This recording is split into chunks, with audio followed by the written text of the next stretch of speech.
भक्तवृंद। हरे कृष्णा कृष्ण कृष्ण हरे हरे, हरे राम राम राम हरे हरे। श्रील प्रभुपाद की जय। श्री राधा गोविंद देव की जय। श्री गौरांग भगवान की जय।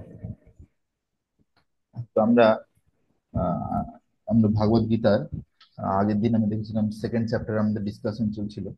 সেকেন্ড চ্যাপ্টার আমরা 70 নম্বর শ্লোক পর্যন্ত আমরা পড়েছিলাম। খুব ইম্পর্টেন্ট শ্লোক আমরা পড়েছিলাম, যে কিভাবে যে একটা যোগী যে হয়, যোগী স্থিতপ্রজ্ঞ ব্যক্তি, সে তার যে চেতনাটা ঠিক সমুদ্রের মতন হয়। সমুদ্র যেমন, সমুদ্রেতে অনেকগুলো নদী প্রবেশ করে, হ্যাঁ, তো কিন্তু সেই নদীর জলে কিন্তু সমুদ্র ডিস্টার্ব হয়ে যায় না কখনো। সমুদ্র কিন্তু তার যে লেভেল, সেই লেভেলটাই ধরে রাখে। এই নয় যে না, কোনোদিন দেখেছো যে সমুদ্র জল ছাপিয়ে বেরিয়ে আসে নদীর জন্য? সেরকম কোনোদিন হয় না, হ্যাঁ না? তো সেরকম ব্যক্তিকে কি বলা হয়? সেরকম ব্যক্তিকে বলা হয় স্থিতপ্রজ্ঞ। হম। তো সেইরকম ভাবে আমি বলেছিলাম যে আমাদের যে ইন্দ্রিয়গুলো, এই ইন্দ্রিয়গুলো হচ্ছে যে আমাদের কিসের সঙ্গে তুলনা করা হচ্ছে? নদীর সঙ্গে। ঠিক আছে, নদী, অনেকগুলো নদী এসে ঢুকছে, এবং অনেকগুলো ইন্দ্রিয়। আর আমাদেরকে, যদি আমরা যে আমাদের থেকে নয়, অ্যাকচুয়ালি যারা স্থিতপ্রজ্ঞ ব্যক্তি তাকে তুলনা করা হয়েছে সমুদ্রের সঙ্গে। তো যে স্থিতপ্রজ্ঞ ব্যক্তি হয়, যেমন ভাবে অনেকগুলো নদী ঢুকেও সমুদ্রকে ডিস্টার্ব করতে পারে না, সেরকম ভাবে অনেকগুলো ইন্দ্রিয়, অনেক কিছু ইন্দ্রিয় ভোগের বস্তুর লোভ ডাকলেও তবুও কিন্তু স্থিতপ্রজ্ঞ ব্যক্তিকে ডিস্টার্ব করতে পারবে না। ঠিক আছে। হ্যাঁ। তারপরে আমরা আজকে 71 নম্বর শ্লোক থেকে শুরু করব। এই এই চ্যাপ্টারে জাস্ট আর দুটোই শ্লোক আছে, তারপরে আমরা আজকে চ্যাপ্টার 3 ভাগবত গীতা শুরু করবো।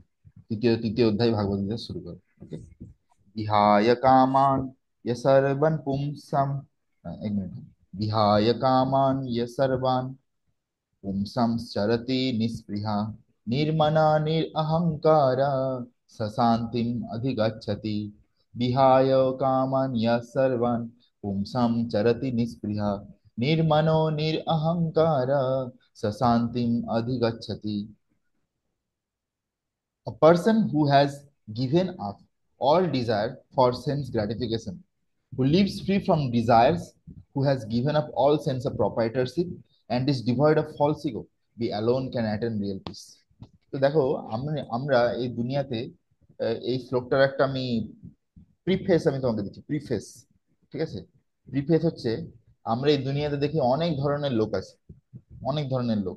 বড় লোক, গরিব লোক, মধ্যবিত্ত লোক, ঠিক আছে, বস্তিতে রহনেওয়ালা লোক, হ্যাঁ, ট্রেন লাইনের থাকার ধারে থাকার মতো লোক। সবাই কি চাইছে জীবনে? শান্তি চাইছে, হ্যাঁ না? সবাই শান্তি চাইছে, পিস, রিয়েল পিস, শান্তি, হ্যাঁ না? তো এখানে বলছে যে অ্যাকচুয়ালি পিস কে পেতে পারে? শান্তি, হ্যাঁ না? The person who has given up all desire for sense gratification, একজন ব্যক্তি যে ইন্দ্রিয় ইন্দ্রিয় তৃপ্তির যত ইচ্ছা আছে, সমস্ত ইচ্ছাকে কি করে দিয়েছে? ত্যাগ করে দিয়েছে। যত ইন্দ্রিয় তৃপ্তির যে ইচ্ছা, সেই ইচ্ছাগুলোকে ত্যাগ করে দিয়েছে। হু লিভস ফ্রি ফ্রম ডিজায়ার্স, যার মধ্যে কোনো ইচ্ছা নেই, মানে আলাদা করে কোনো ইচ্ছা নেই যে আমি এইটা করতে চাই, এইটা করে সুখ ভোগ করতে চাই, ওটা করে সুখ ভোগ করতে চাই আমার নিজের, এরকম কোনো ইচ্ছা নেই। Who has given up all sense of proprietorship, যে সমস্ত ধরনের মানে প্রপাইটারশিপ মানে কি? মালিকানা।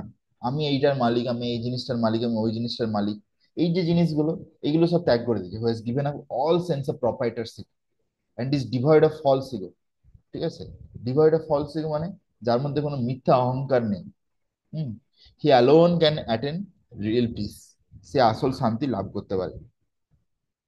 আমরা ছিল বিশ্বনাথ চক্রবর্তী ঠাকুরের কমেন্ট্রি থেকে দেখবো এখানে ট্রান্সলেশন কি বলেছে। He who giving up all object of enjoyment, যেই ব্যক্তি সমস্ত ধরনের ইন্দ্রিয় তৃপ্তির যে বস্তু বা ইন্দ্রিয় ভোগের যে বস্তু, যেগুলোকে আমরা আনন্দ উপভোগ করতে পারি যেগুলো দিয়ে, সেগুলোকে যে ত্যাগ করে দিয়েছে সবকিছু, হ্যাঁ, carries out action without desire for them, সে একটা কাজ করছে কিন্তু সেটাকে ভোগ করার জন্য নয়, সেটা একটা মানে ভগবানের সেবা হিসাবে করছে। বুঝা গেছে? সেটা হচ্ছে বুঝতে হবে। বিং ডিভয়েড অফ পজেসিভনেস, যার মধ্যে কোনো কিছু মালিকানা করার ইচ্ছা নেই, মালিকানা করার, হ্যাঁ না? জেনারেলি কি হয়, আমাদের কোনো একটা সেবা বা কাজ দেওয়া হয়, আমরা সেটাকে কি করি? প্রপাইটারশিপ করতে চাই। প্রপাইটারশিপ মানে, আমাকে ধরো এই মোবাইলটা দিল মন্দির থেকে, বললো যে এটা তুমি মন্দিরের সেবার জন্য ব্যবহার করবে, কিন্তু আমি কি করি? এই মন্দিরটাকে বলি, এই মোবাইলটাকে বলি এটা আমার নিজের মোবাইল হয়ে গেছে, এটা আমি কাউকে দেবো না। হ্যাঁ, এটা মন্দিরের নয়, এটা আমার মোবাইল, হ্যাঁ না? তো এই যে জিনিসটা, এটাকে বলে প্রপাইটারশিপ। ঠিক আছে, আমাদেরকে এই টেন্ডেন্সি থেকে বেরোতে হবে। বুঝতে পেরেছো? কেননা মাই ডিয়ার প্রভু, যে কোনো সময় যখন মৃত্যু তোমার কাছে আসবে, তখন বলবে সবকিছু ছেড়ে চলে যেতে। তখন এই মোবাইলটা কি কথা, তোমার এই প্রিয় শরীর, টাকা পয়সা, গাড়ি বাড়ি সব ছেড়ে দিতে হবে, তাই না? তো সেই জন্য আমাদেরকে এই প্রপাইটারশিপ থেকে বেরোতে হবে। Hmm. Being devoid of possessiveness and ego. তারপরে ইগো, অহংকার। কেউ বললো, আরে এ হচ্ছে একটা বেকার ছেলে, কোনো কাজে কমবেন নেই, দেরি করে আসে, এরকম করে বলে দিলে সঙ্গে সঙ্গে আমাদের লেগে গেল, গায়ে লেগে গেল, হ্যাঁ না? এটা হচ্ছে ফলস ইগো, মিথ্যা অহংকার। ঠিক আছে, কেউ যদি এরকম বলে, তো আমরা যদি চুপচাপ থেকে যাই, কিছু যদি রিয়াকশন না করি, তাহলে দেখবে আর পরে কিছু বলবেও না। কিন্তু প্রবলেমটা কোথাতে হয়, আমরা সঙ্গে সঙ্গে রিয়াকশন করে বসি, সেখান থেকে ঝামেলা হয়। পুরো দুনিয়ার ঝামেলা এইভাবেই হচ্ছে। পুরো দুনিয়াতে ঝামেলা। একজন সরকার কিছু একটা বলে দিল, দ্বিতীয় জন আবার আরেকটা কিছু বললো, আবার আরেকজন কিছু বললো, এরকম করে প্রথমে মুখে চলে, তারপরে হাতাহাতি শুরু হয়ে যায়। তো এরকম ভাবে দেখা, রাশিয়া ইউক্রেনের যুদ্ধ, সবকিছু শুরু হয়ে গেছে। কত লোক মরছে, যারা কিছু করেনি তারাও মরছে, তাই না? শেষ ব্যাপার। তো সেই জন্য পজেসিভনেস ছাড়তে হবে, ইগো ছাড়তে হবে। তারপরে কি হবে, সেই জীবাত্মা আসল শান্তি লাভ করতে পারে, অ্যাটেন্ড পিস, তাই না? Attend peace. ওকে। তো সেটাই এখানে বলছি। এখানে আমি যদি ওয়ার্ড টু ওয়ার্ড মিনিং দেখি না, এই শ্লোকটা খুব সুন্দর শ্লোক, ভেরি ইম্পর্টেন্ট। এখানে বেদাবেসে লিখেছে, ইটস ভেরি ইম্পর্টেন্ট শ্লোক। বিহায়া, বিহায়া মানে কি, গিভিং আপ, যে সবকিছু ত্যাগ করে দিচ্ছে। কি ত্যাগ করেছে? কামান। কামান, কামান মানে কি, material desire for sense gratification. হ্যাঁ। তো আহ, যত ইন্দ্রিয় তৃপ্তির যে ইচ্ছা, যত ইন্দ্রিয় তৃপ্তির যে ইচ্ছা, সেগুলোকে ত্যাগ করে দিয়েছে। তাহলে কি ত্যাগ করছে? বিহায় কামান, মানে যত ইন্দ্রিয় তৃপ্তির ইচ্ছা যে, সেগুলোকে ত্যাগ করে দিচ্ছে। তারপরে ইয়াহু, সার্ভান, অল, পুমান, আ পার্সন, চারাতি, লিভস, নিস্পৃহা, ডিজায়ারলেস, নির্মানা, নির্মমা, without a sense of proprietorship. দেখো এখানেও বলছে নির্মমা। দেখো অ্যাকচুয়ালি কিন্তু ভক্তিতে আমাদেরকে আগে যেতে গেলে এই কোয়ালিটিটা থাকা খুব জরুরি। নির্মমা, নির্মমা। কেউ যখন ভক্তিতে আসে, ইসকনে থাকে, তাকে একটা সেবা দেওয়া হয়, ঠিক আছে? সে সেই সেবাটা করতে করতে অ্যাটাচড হয়ে যায় সেই সেবাতে। তাকে হঠাৎ করে হয়তো বলা হতে পারে যে দেখো প্রভু, তোমাকে ওই সেবাটা করতে হবে এবার থেকে, এই সেবাটা তুমি ছেড়ে দাও। তখন সে বললো, না প্রভু, আমার এটাই ভালো লাগে, আমি এটাই করব, আমি এটা ছাড়বো না। তখন এরকম বললে চলবে না, হয়তো মন্দিরের প্রয়োজন আছে। তখন হয়তো মন্দিরের প্রয়োজন আছে তোমাকে ওই সেবাতে যাওয়ার জন্য। তখন তুমি এরকম ভাবে বললে, তোমার নিজের ভক্তি ডিস্টার্ব হবে, তুমি নিজেই টিকতে পারবে না ভক্তিতে, হ্যাঁ না? সেই জন্য এই কোয়ালিটিটা ডেভেলপ করা খুব জরুরি, খুবই জরুরি। আমরা যদি গোস্বামী, যদি আমরা নাম শুনি, ষড় গোস্বামী, আমাদের গুরু পরম্পরাতে, আমি জাস্ট এখান থেকে ছবি দেখাচ্ছি। হ্যাঁ, ষড় গোস্বামী সবাই তো দেখেছেন আশা করি।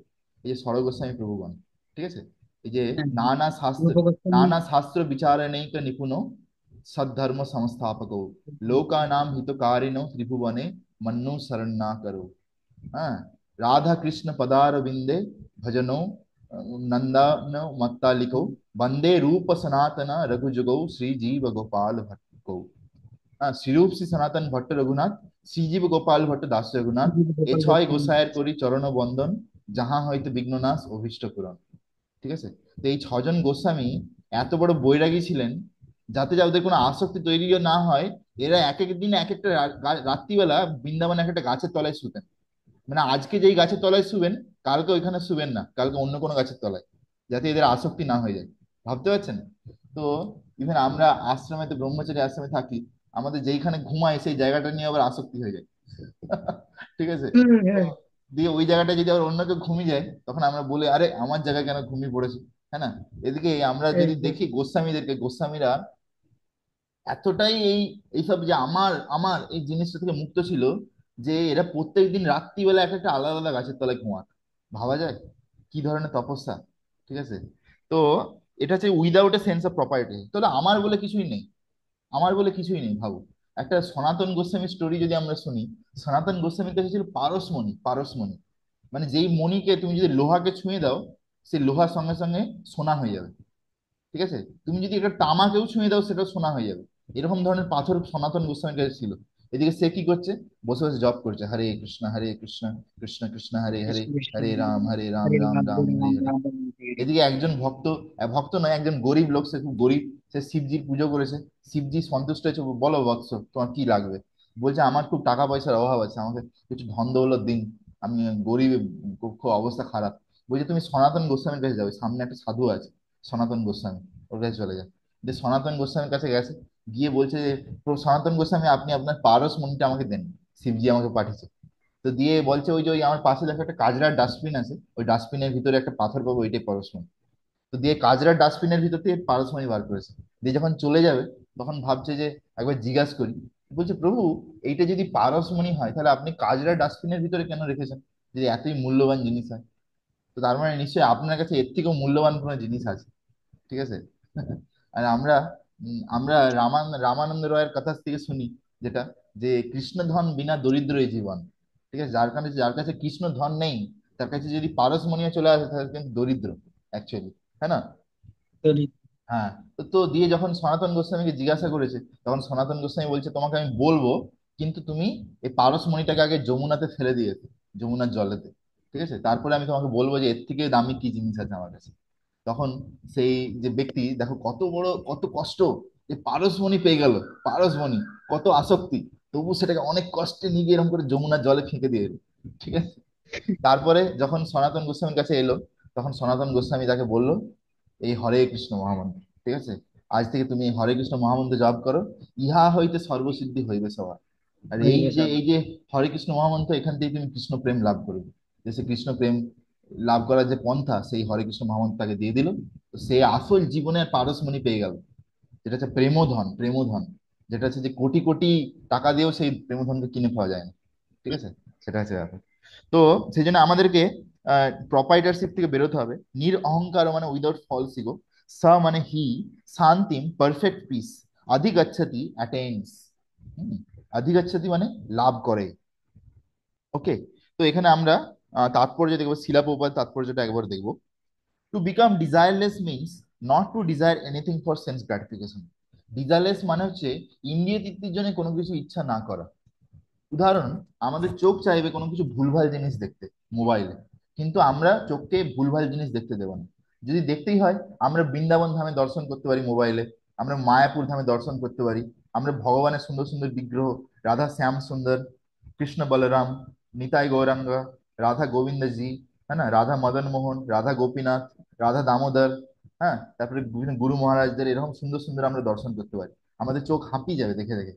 রাধা মাধবা, মায়াপুর, হ্যাঁ না। তো আমরা এত কিছু দর্শন করা আছে, কিন্তু আমাদের মন সবসময় কি চাইবে? ইন্দ্রিয় চাইবে খারাপ জিনিস দর্শন করতে। তা আমাদের এই খারাপ জিনিস দেখলে চলবে না। ওকে। তো সেটাই হচ্ছে ব্যাপার, যে ডিজায়ারলেস মানে হচ্ছে আমাদেরকে কোনো কিছু ইন্দ্রিয় তৃপ্তির জন্য না করা, বরঞ্চ আমাদেরকে কৃষ্ণের সেবার জন্য সবকিছু করা। আমাদের মুখ চাইবে ফালতু কথা বলতে, প্রজল্প করতে, গল্প করতে, কিন্তু আমাদের ওইটা করলে চলবে না। আমাদের কি করতে হবে? বিভিন্ন ভাগবত গীতার শ্লোকা বা প্রভুপাদের বই পড়তে হবে, কৃষ্ণ কথা বলতে হবে লোককে, আর কৃষ্ণ, আর মুখ দিয়ে হরে কৃষ্ণ মহামন্ত্র জপ করতে হবে। ঠিক আছে, মুখ দিয়ে হরে কৃষ্ণ মহামন্ত্র জপ করতে হবে। In other words, desire for becoming Krishna conscious is actually desirelessness. Hmm. অন্য শব্দে, কৃষ্ণ ভক্তির জন্য, কৃষ্ণ ভক্তির জন্য অন্য কিছু যদি আমরা, অন্য কিছু নয়, কৃষ্ণ ভক্তির জন্য যদি আমরা কোনো কিছু ইচ্ছা করি, সেইটা হচ্ছে ডিজায়ারলেসনেস। মানে উদাহরণ, উদাহরণ হচ্ছে যে ধরো, আমাদের আমাদের চোখ সবসময় খারাপ কিছু জিনিস দেখতে চায়, হ্যাঁ, খুব সুন্দর জিনিস দেখতে চাই জড় জগতে। বাট আমরা যদি চোখ দিয়ে ভগবানকে দেখতে চাই, ভগবানের বিগ্রহ দর্শন করতে চাই, তাহলে সেটা কিন্তু আসল, আসল মানে সব থেকে সুন্দর ইচ্ছা, ইন্দ্রিয়ের, ইন্দ্রিয়ের সব থেকে সুন্দর ইচ্ছা, বা ইন্দ্রিয় অ্যাকচুয়ালি আসল ডাইরেকশনে যাচ্ছে, আসল রাস্তা দিয়ে যাচ্ছে। ঠিক আছে। মানে আমরা তখন ইন্দ্রিয়গুলোকে ইউজ করেছি ভগবানের সেবার জন্য। যেমন ধরো, আমাদের জীব সবসময় কিছু না কিছু খেতে চায়। ওকে। তো আমরা বাইরে বিভিন্ন রেস্টুরেন্টে বিভিন্ন খাবার দাবার হয়, যেখানে পেঁয়াজ রসুন দিয়ে রান্না হয়, ওকে, অশুদ্ধভাবে রান্না হয়, সেগুলো যদি খাই আমাদের চেতনা কিন্তু খারাপ হতে পারে। তো সেই জন্য আমরা কি করতে পারি? আমরা কৃষ্ণ প্রসাদ খেতে পারি, কৃষ্ণ প্রসাদ। আমরা যদি কৃষ্ণ প্রসাদ খাই, কত সুন্দর সুন্দর কৃষ্ণ প্রসাদ আছে। ঠিক আছে। তো আমরা কৃষ্ণ প্রসাদও খাচ্ছি, আবার আমরা কিন্তু বাইরের জিনিসও খাওয়া বন্ধ করে দিচ্ছি। এইরকম ভাবে আমাদেরকে ইন্দ্রিয়গুলোকে চালিত করতে হবে। Okay. To understand one's actual position as the eternal servitor of Krishna, without falsely claiming the material body to be oneself, and without falsely claiming proprietorship over anything in the world, is the perfect stage of Krishna consciousness. এখানে বলছে আমাদেরকে বুঝতে হবে যে, আম, এখানে আমাদেরকে বুঝতে হবে যে আমাদের আসল স্থিতিটা কি। আমরা আসল স্থিতিটা কি? আমরা এই এই শরীর নয়, আমরা আসলে কিন্তু এই শরীর নয়। আমরা এই মিথ্যা অহংকারে বসে ভাবছি যে আমরা এই শরীর, তাই না? অ্যাকচুয়ালি আমাদেরকে বারবার বোঝা উচিত বা আমাদের চিন্তা করা উচিত যে আমরা হচ্ছে জীবাত্মা। জীবাত্মার সাইজ কতটুকু হয়? জীবাত্মার সাইজ হয় যে একটা যে চুলের যে অগ্রভাগ, সেইটা প্রভাবে সেটা যদি প্রত্যেকে 10,000 ভাগ করে দেয়, 10,000 ভাগ, 10,000, 10,000 হ্যাঁ, 60। তার এক ভাগ ভাব, মানে ক্যান ইউ ইমাজিন, কেন কল্পনা Yes. করতে পারা যায় যে জাস্ট চুলের একটা ছোট্ট অংশ, সেটার ডগাটা কাটলাম, সেটা আবার 10,000 ভাগ করে, মানে চোখে দেখা যাবে না, ইভেন মাইক্রোস্কোপে দেখা যাবে না, ইভেন মাইক্রোস্কোপ ফেল করে যাবে, সেইটুকু আমাদের অস্তিত্ব। আর তাতে কত অহংকার, তাই না? আমরা যদি ওইটা যদি বারবার ভাবি না, তাহলে আমাদের সমস্ত অহংকার শেষ হয়ে যাবে। তাহলে আমার অ্যাকচুয়ালি কি আছে? কিছুই নেই। তবু আমরা কি করি? মিথ্যে ভাবে ভাবি যে না, আমি এই করেছি, সেই করেছি, আমি এত বড় মানুষ, সবকিছু, তাই না?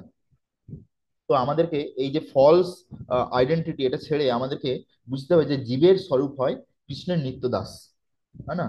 The all living entities are eternal servants of Krishna, without falsely claiming this material body to be oneself. আমাদের কখনো ভাবা উচিত নয় যে এই শরীরটা আমি, without falsely claiming proprietorship over anything in this world. এই জড় জগতে কোনো জিনিসের উপরে আমাদের আধিপত্য করা উচিত নয়, কোনো কিছু জিনিসের উপরে, হ্যাঁ না? Is the perfect stage of Krishna consciousness. আমরা যদি বুঝতে পারি যে, আমরা যদি এই এই চোখে সব জিনিসকে দেখি যে আমি আজকে এই জামা কাপড়টা পরে আছি, এই পেনটা ব্যবহার করছি, হ্যাঁ না, আমি একটা প্যান্ট, শু, যা কিছু আমার কাছে আছে, টাকা পয়সা, ঘড়ি, মোবাইল, সবকিছু ভগবান আমাকে দিয়েছে যাতে আমি ভালোভাবে জীবনটা কাটাতে পারি, আর আমি কৃষ্ণের জন্য কিছু করতে পারি, কৃষ্ণের সেবার জন্য, এনিথিং। ঠিক আছে? এই এই চোখে আমাদের সবগুলো জিনিসকে দেখা উচিত। ওকে, one who is situated in this perfect stage, that because Krishna is the proprietor of everything, everything must be used for the satisfaction of Krishna. এটা হচ্ছে খুব সুন্দর, তাই না? যেটা বলে না যে অনাসক্তস্য বিষয়ান, রূপ গোস্বামী পাদ বলছে, অনাসক্তস্য বিষয়ান যথারম উপযুঞ্জতে, নির্বন্ধ কৃষ্ণ সম্বন্ধে যুক্ত বৈরাগ্যম উচ্চতে। ঠিক আছে, যুক্ত বৈরাগ্যম উচ্চতে। হ্যাঁ, বলছে নির্বন্ধ কৃষ্ণ সম্বন্ধে। রূপ গোস্বামী পাদ কি বলছে? তুমি কিন্তু ওই জিনিসের প্রতি আসক্ত হো না। মানে আমার কাছে এই ল্যাপটপটা আছে, যেটাতে আমি এখন ক্লাস দিচ্ছি, ক্যামেরাটা অর্ধেকটা খারাপ হয়ে আছে, ওই জন্য ব্লার ছবি আসছে। তো কিন্তু আমি ল্যাপটপের প্রতি আসক্ত নই। আমাকে ধরো ওই কোনো ব্রহ্মচারী এই ল্যাপটপটা গিফট করেছে কিছুদিনের জন্য। এখন যদি আমাকে চেয়ে নেয় ল্যাপটপটা হঠাৎ করে, যে প্রভু আমার এই ল্যাপটপটা লাগবে, তুমি ফেরত দিয়ে দাও, তা আমাকে वापस দিয়ে দিতে হবে। আমি এটার পরে বলতে পারবো না যে না প্রভু, आपने तो मेरे को दे दिया था, अभी क्यों वापस मेरे को मांग रहे हैं, ये तो अभी मेरा हो गया। ऐसा मैं नहीं बोल सकता, এরকম আমি বলতে পারবো না। ঠিক আছে? তো এই হচ্ছে ব্যাপার, আমাকে বুঝতে হবে যে এটা ভগবান ইনডাইরেক্টলি ওই ব্রহ্মচারীর থ্রু আমাকে দিয়েছে কিছুদিন ব্যবহার করার জন্য। এটা যদি আমি কৃষ্ণের সেবার জন্য ব্যবহার করি, তাহলে এটা পারফেক্ট। আর যদি এটা আমি নিজের বা মায়ার সেবার জন্য ব্যবহার করি, তাহলে কিন্তু খারাপ। বুঝে গেছে? এইভাবে প্রত্যেকটা জিনিসকে আমাদেরকে কৃষ্ণের সেবার জন্য ব্যবহার করতে হবে। বুঝে গেছে? ইভেন আমাদের মনটাকেও, আমরা যদি কৃষ্ণের কথা চিন্তা করি, কৃষ্ণের লীলা স্মরণ করি, কৃষ্ণের নাম স্মরণ করি, তাহলে আমাদের মনটাও কিন্তু পারফেক্ট হবে আর শুদ্ধ হয়ে যাবে। বুঝে গেছে? তো সেটা এখানে বলছে যে, বাট এখানে বলছে যে Arjuna did not want to fight for his own sense gratification. Arjun কিন্তু নিজের ইন্দ্রিয় তৃপ্তির জন্য কাজ করতে চাইছিল না। But when he became fully Krishna conscious, he fought because Krishna wanted him to fight. কেননা কৃষ্ণ যেহেতু চাইছিল যে অর্জুন যুদ্ধ করুক। কেন, পঞ্চ পাণ্ডবের মধ্যে শ্রেষ্ঠ যোদ্ধা আছে অর্জুন। শুধু পঞ্চ পাণ্ডব নয়, কৌরবদের মধ্যেও কেউ এরকম যোদ্ধা ছিল না যে অর্জুনের লেভেল। ঠিক আছে? কৌরবদের মধ্যে 100 জন ছেলেদের মধ্যে, ঠিক আছে, যেখানে ধরো কর্ণর সঙ্গে তুলনা হচ্ছে, কর্ণ, তো কর্ণর সঙ্গে তুলনা হচ্ছে, সেখানে অনেকে বলে যে কর্ণ অর্জুনের সমান যোদ্ধা ছিল বা অর্জুনের থেকে বড় যোদ্ধা ছিল। বাট আমি জাস্ট একটা মহাভারতের কনটেক্সট বলবো। যখন মানে ওই অর্জুন বা পঞ্চ পাণ্ডব ওরা যখন অজ্ঞাতবাসে ছিল, অজ্ঞাতবাস মানে লুকিয়ে লুকিয়ে ছিল, বনবাসের পরে অজ্ঞাতবাস, সেই সময় অজ্ঞাতবাস যখন শেষ হবে 1 বছর, তখন আহ, দুর্যোধন ওই যে দ্রুপদের যে রাজা, সরি মৎস্য রাজ্য, যেই রাজ্যতে লুকিয়েছিল, হ্যাঁ, তোমার পাণ্ডবরা, সেখানে আক্রমণ করে দিয়েছিল। ঠিক আছে? সেই রাজ্যে সেখানে যখন আক্রমণ করে দিল, তখন সেখানে রাজা তো দেখছে যে কৌরবদের সঙ্গে সামনা করার মতো আমাদের ক্ষমতা নেই। তখন কি করবে? তো সেই অবস্থায় কি করছে, যা হোক করে কাউকে তো আসতে হবে, ক্ষত্রিয়রা কখনো পিঠ পিছে ঘুরে যায় না। তখন রাজকুমার যে ছিল, একটা বাচ্চা ছেলে, রাজা, সে কি করছে, অর্জুন তখন এক বৃহন্নলা সেজেছিল। হ্যাঁ, বৃহন্নলা মানে হচ্ছে যে মানে একটা হিজড়া সেজেছিল বাংলা কথায়। ঠিক আছে? তো তো কিন্তু অর্জুন তো অর্জুনই, সে যাই সাজুক না কেন। তো অর্জুনকে বলছে তুমি আমার রথের সারথি হয়ে যা, আমি যুদ্ধ করতে যাবো।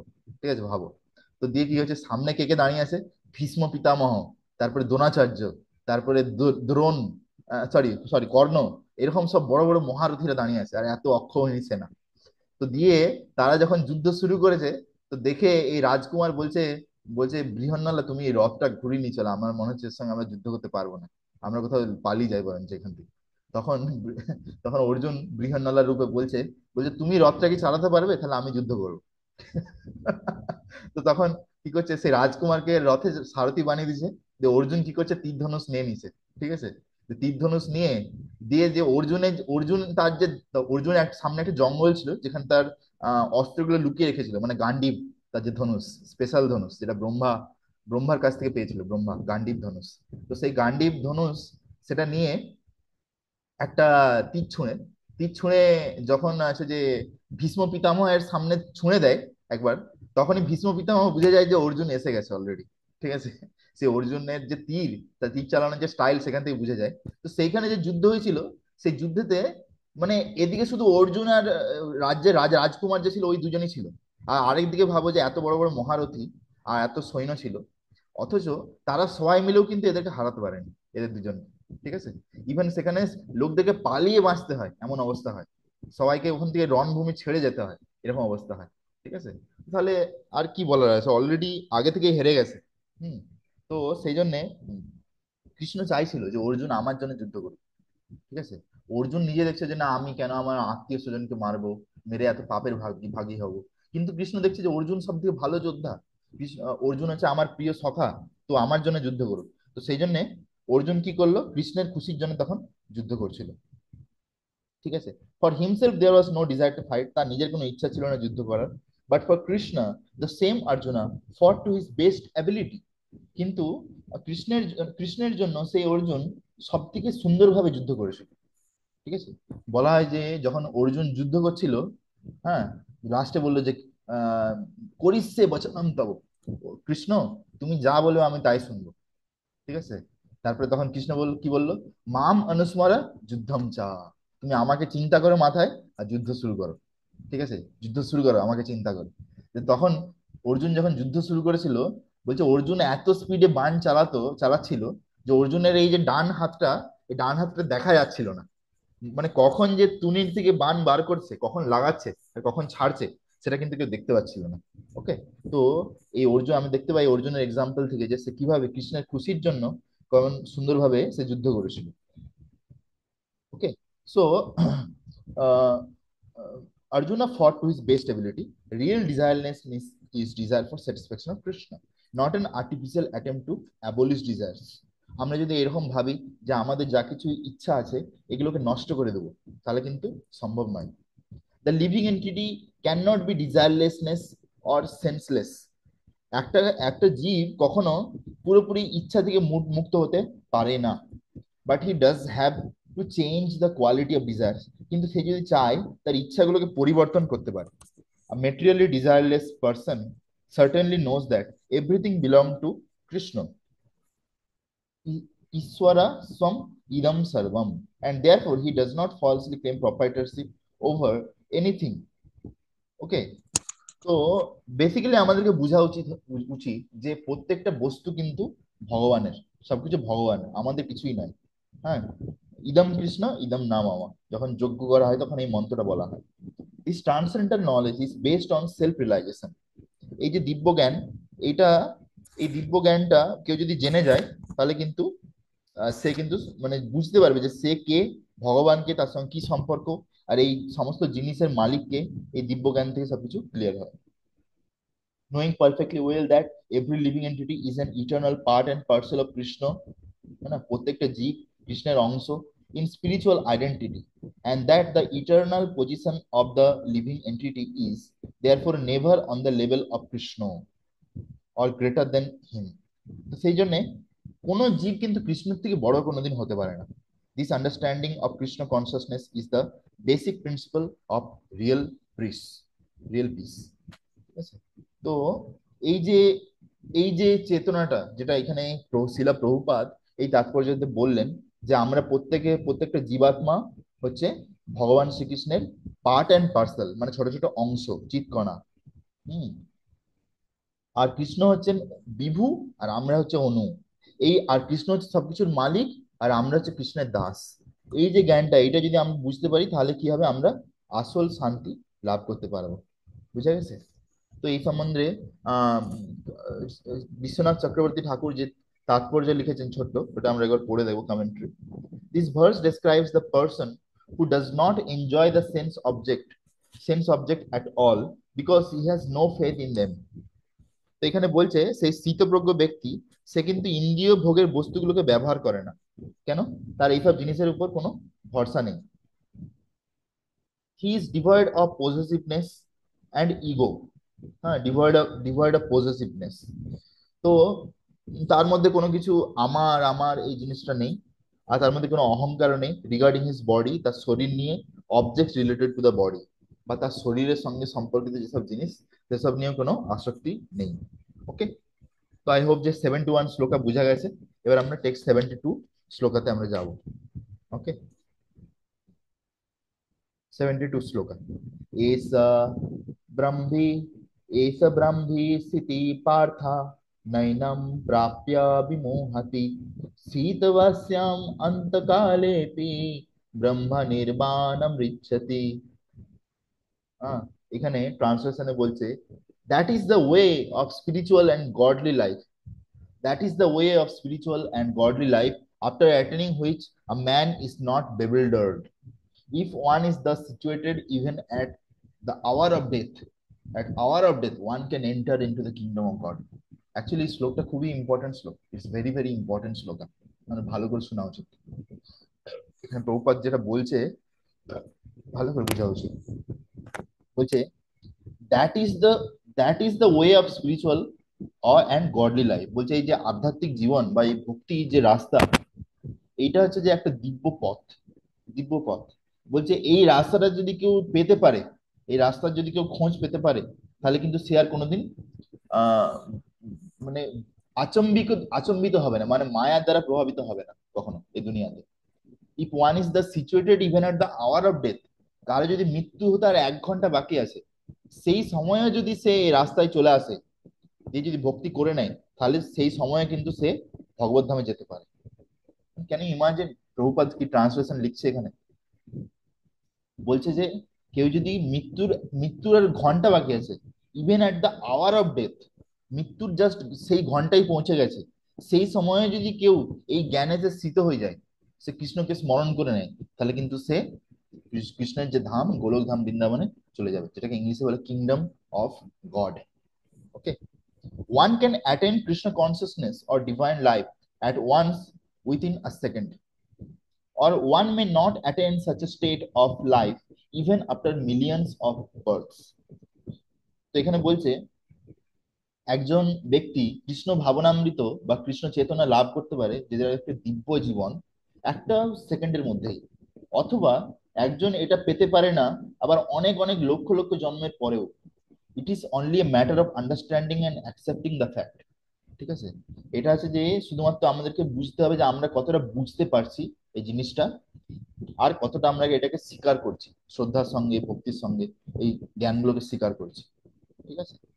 তা আমাদেরকে আমাদেরকে বোঝা উচিত যে আমরা এত যে পড়ছি, প্রভুপাদের বই, লেকচার শুনছি, আমরা কি অ্যাকচুয়ালি পুরোপুরি শ্রদ্ধার সঙ্গে শুনছি, বা আমরা এটা পুরোপুরি বিশ্বাস করছি? তাহলে বিশ্বাস করলে আমরা কি আমাদের জীবনে কাজে লাগাচ্ছি? যদি আমরা কাজে লাগাই, তাহলে কিন্তু আমরা অ্যাকচুয়ালি ঠিকঠাক রাস্তায় আমরা যাচ্ছি। Or one may attain such a state of life even after millions of births. It is only a matter of understanding and accepting the fact. Khatta Bhanga Maharaj attained this state of life just a few minutes before his death.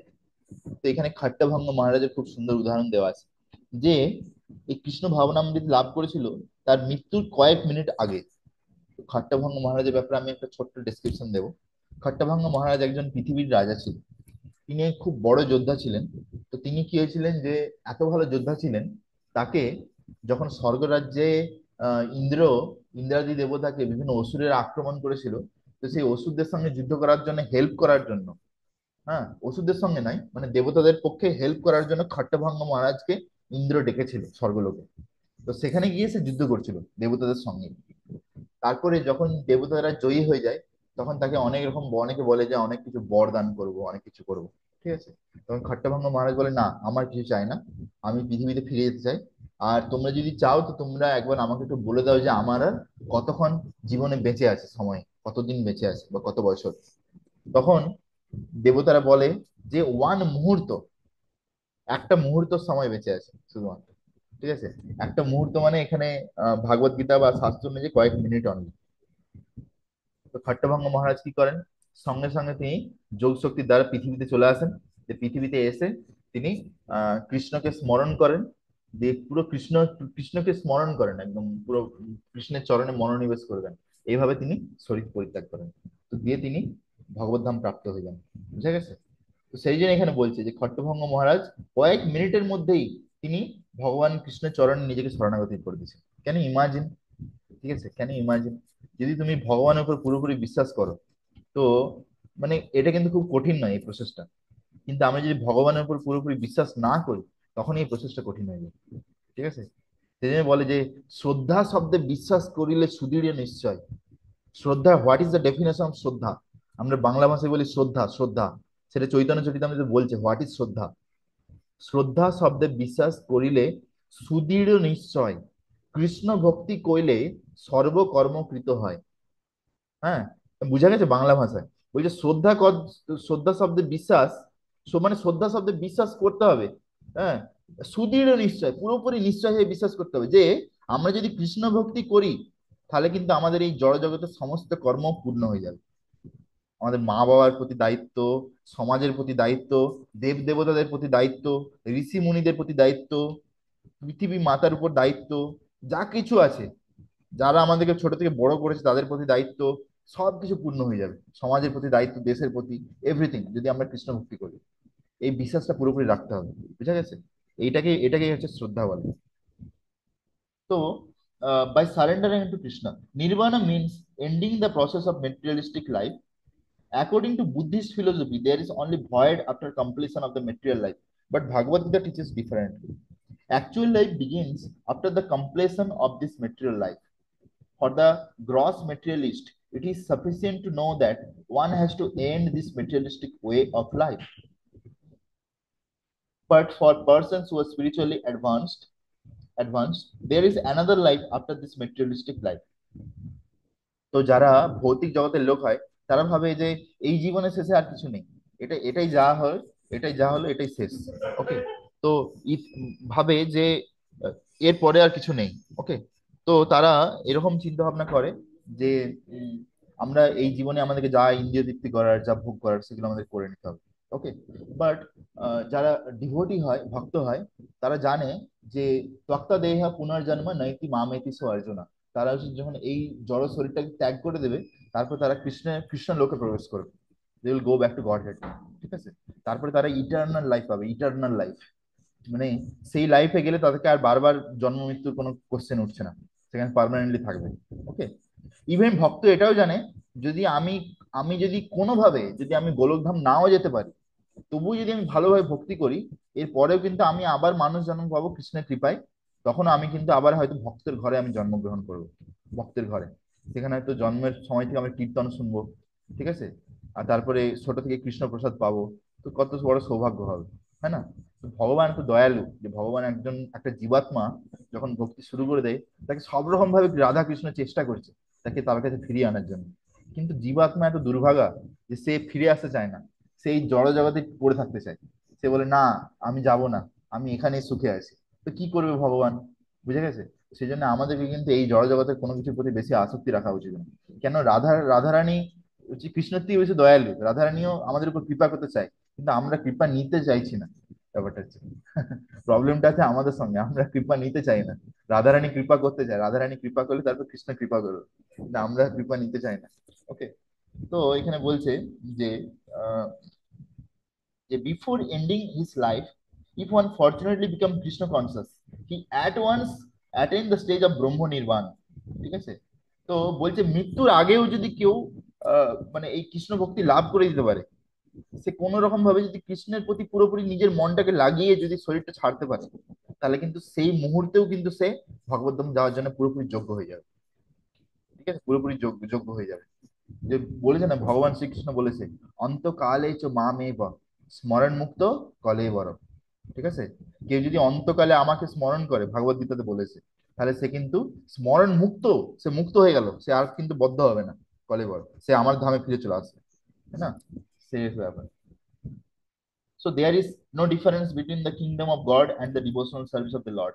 এখানে প্রভুপাদ কত সুন্দর জিনিস বলেছে। বলেছে ভগবত ধামে যাওয়া আর ভগবানের সেবাতে নিয়োগ হওয়া, এই দুটোর মধ্যে কোনো তফাৎ নেই। মানে প্রভুপাদ বলতে চাইছে কেউ যদি এই জড় জগতে থেকে ভগবানের সেবাতে পুরোপুরি ভাবে নিজেকে নিয়োগ করে নিয়েছে, ঠিক আছে, তাহলে কিন্তু সে অলরেডি ভগবত ধাম প্রাপ্তি হয়ে গেছে।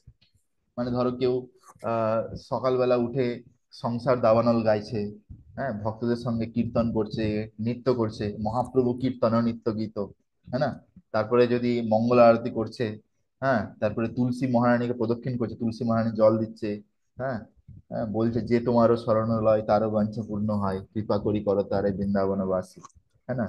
তো এরকম ভাবে প্রার্থনা করছে, তারপরে একসাথে হরিনাম জপ করছে 2 ঘন্টা ধরে, তারপরে ভগবানের জন্য ধরো আরতি করছে, ভগবানের বাসনপত্র ধুচ্ছে ডাইরেক্ট, হ্যাঁ না, ভগবানের যেই বাসনে খাবার খায় সেই বাসন ধুচ্ছে, তারপরে ধরো ভগবানের প্রসাদ যেটা কৃষ্ণ খেয়েছে সেই প্রসাদ টেস্ট করছে, মহাপ্রসাদ, হ্যাঁ না, সুস্বাদু। তারপরে কি বলে কৃষ্ণের যে গোমাতা আছে তাদের খেয়াল রাখছে, কৃষ্ণের জন্য বিভিন্ন সেবা করছে। তো অ্যাকচুয়ালি কিন্তু সে অলরেডি লিবারেটেড। এখানে প্রভুপাদ বলছে সে অলরেডি লিবারেটেড, মানে দেখো তার ভগবত ধামে যাওয়ার এখানে আমাদের তফাৎ কি। ভগবত ধামে গিয়ে কি ঘুমাবে, ভগবত ধামে গিয়েও কৃষ্ণের সেবা করবে, সে এখানেও সেবা করছে কৃষ্ণের পুরোপুরি ভাবে, হ্যাঁ না। তো সে অলরেডি কিন্তু ভগবত ধাম প্রাপ্তি হয়ে গেছে। বুঝে গেছে? তো সেই জন্য আমাদের চেষ্টা করি যে সবসময় আমাদেরকে কৃষ্ণের খুশির জন্য আমাদেরকে বিভিন্ন রকম সেবাতে নিজেদেরকে নিয়োগ করা, তাহলে অলরেডি আমরা এই এই পৃথিবীতে থেকেই কিন্তু আমরা ভগবত ধাম প্রাপ্ত হয়ে যেতে পারি ধীরে ধীরে। ওকে। তো এখানে বলছে যে attainment of Krishna consciousness even during the life, this life is immediately attainment of ব্রাহ্মণ, and one who is situated in Krishna consciousness has certainly already entered into the kingdom of God. বলছে যে কৃষ্ণ ভাবনামৃতের স্তরে পুরোপুরি আছে, সবসময় কৃষ্ণের কথা চিন্তা করছে, সে হয়তো এই শরীরে থাকতে পারে, কিন্তু সে কিন্তু অলরেডি জীবন মুক্ত হয়ে গেছে। সেই শরীরটা যখন ছাড়বে তখন কিন্তু সে আহ ভগবানের ধামে প্রবেশ করে যাবে। বুঝে গেছে? ভগবানের ধামে অলরেডি প্রবেশ করে যাবে। তো আমি এই রিলেটেড আমি জাস্ট একটা পরম পূজ্য গোপাল কৃষ্ণ গোস্বামী মহারাজের একটা লীলা আমি শ্রবণ করলাম আমার শিক্ষাগুরু বলরাম গোবিন্দ প্রভুর কাছ থেকে, যে কিভাবে একজন শুদ্ধ ভক্ত যে হয়ে যায় না, সে এই শরীরে থাকতে থাকতেই কিন্তু সে প্রবেশ করে যায় ভগবত ধামে। ঠিক আছে? তো যখন পরম পূজ্য গোপাল কৃষ্ণ গোস্বামী মহারাজ যখন শরীর ছাড়বেন মানে হাসপাতালে আইসিইউতে ভর্তি আছেন, তো সেই সময় কি হয়েছে, বৃন্দাবনে একটা জায়গা আছে নন্দগ্রাম। তো সেই নন্দগ্রামে একটা বড় পাহাড় আছে, সেই পাহাড়টার নাম হচ্ছে নন্দীশ্বর হিল, নন্দীশ্বর পর্বত, যেখানে শিবজি এসে অপেক্ষা করছিল। হ্যাঁ, যশোদা মার কাছে প্রার্থনা করছিল যে মা মা যশোदा तुम्हारे लाला का दर्शन करवा दो, तुम्हारा मैं बहुत दूर से आया हूँ तुम्हारे लाला का दर्शन करने के लिए। হ্যাঁ, তো দিয়ে যশোদা মা তো দেখে ভয় পাচ্ছে, কে এই সাধু এসছে, গায়ে ছাই মাখা আছে, বড় বড় চুলে জটা। হ্যাঁ, শিবজি বুঝতে পারছে না যে শিবজি এসছে। হ্যাঁ, তো দিয়ে কি করছে, বলছে না আমি তোমাকে দर्शन कराबो ना। দিয়ে বলছে না না मैया, तुम अगर तुम्हारे लाला का दर्शन नहीं करवाओगे तो मैं नहीं जाऊंगा, मैं इधर ही रहूंगा। ঠিক আছে? বলছে ঠিক আছে তুমি इधर ही रहो, मैं मेरे लाला को अंदर ही रखूंगा। দিয়ে দিয়ে কৃষ্ণ কান্না শুরু করেছে। ঠিক আছে? কৃষ্ণ কান্না শুরু করেছে। দিয়ে কৃষ্ণ প্রচুর কাঁদছে, প্রচুর কাঁদছে।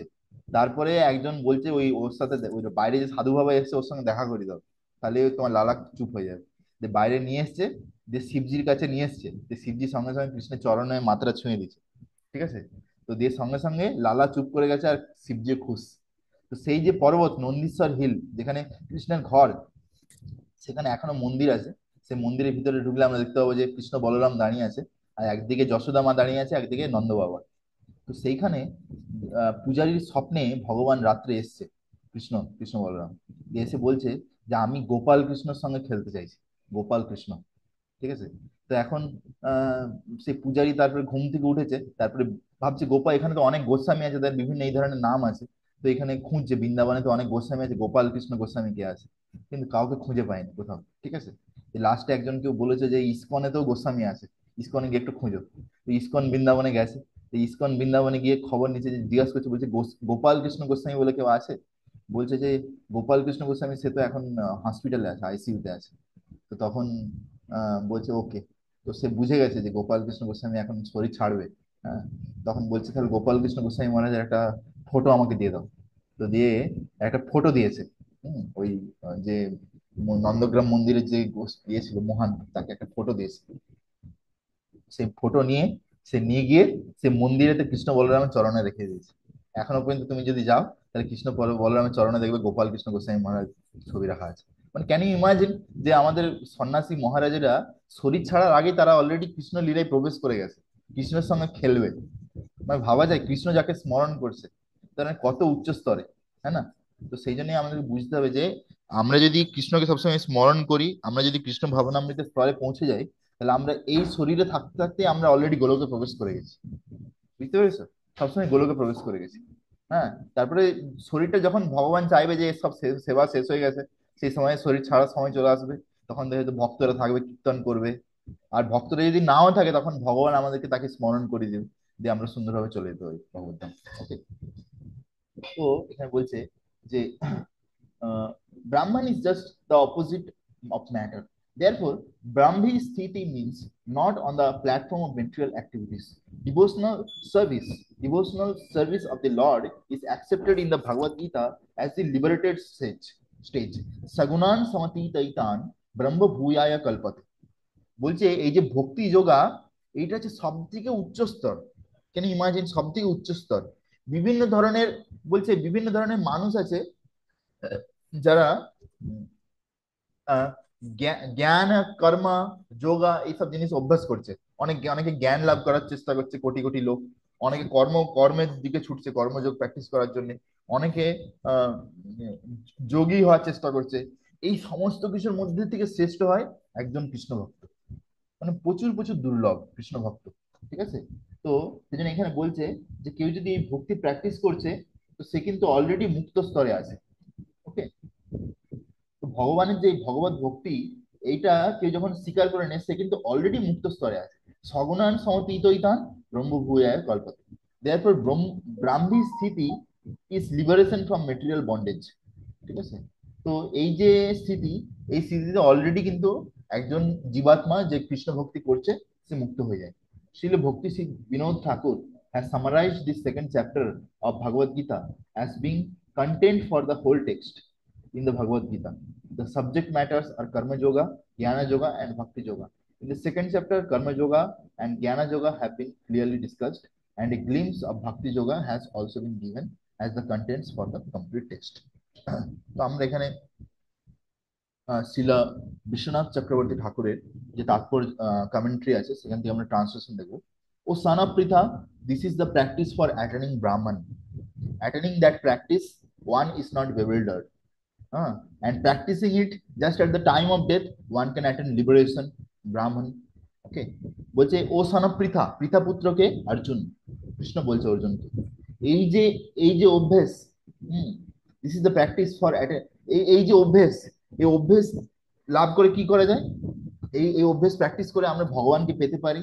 আর এইটাতে যদি কেউ প্র্যাকটিস করে, এই পথে যদি কেউ চলা শুরু করে, তাহলে কিন্তু সে আর কোনোদিন আচম্বিক হবে না।